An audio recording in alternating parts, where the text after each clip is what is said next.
हमारे YouTube channel हेंच के वीडियो को लाइक शेयर सब्सक्राइब करना ना भूले। इसे साड़ू बताओ का बता दो तै कुमारी मैं कुमारा हाय घूमे लाया ते हमार पार तै कुमारी मैं कुमारा हाय घूमे लाया ते हमार पार एक दिन आएगा माया ऐसे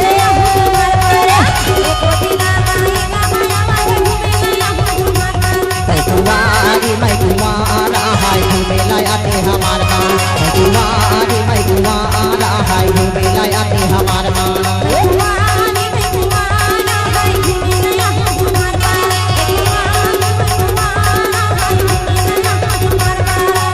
तो तेरा गाएगा मैं अमानी घूमे लाया ते हमार पारा तो तेरा गाएगा मैं अमानी घूमे लाया ते हमार पारा कुमारी मैं कुमारा हाय घूमे लाया ते हमार पारा कुमारी मैं कुमारा हाय घूमे लाया ते हमार पारा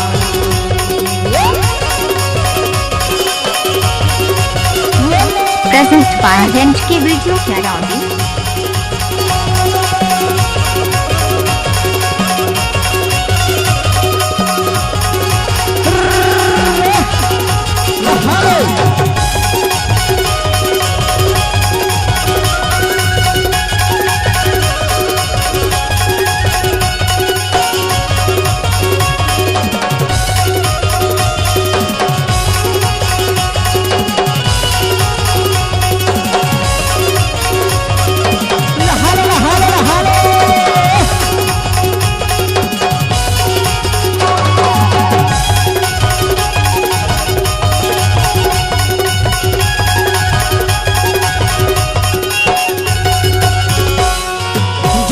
टोला देखा बोले दिल हो गए दीवाना वो दिल हो गए दीवाना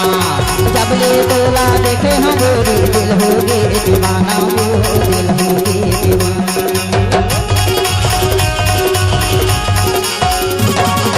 तोर बिना मौला जीना दुश्वार है नहीं स्वभाव खाना नहीं स्वभाव खाना पीना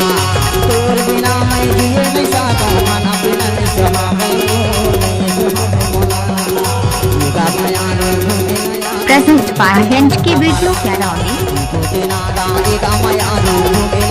हमार पाना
प्रेजेंट बाय हेंच की वीडियो क्या डाली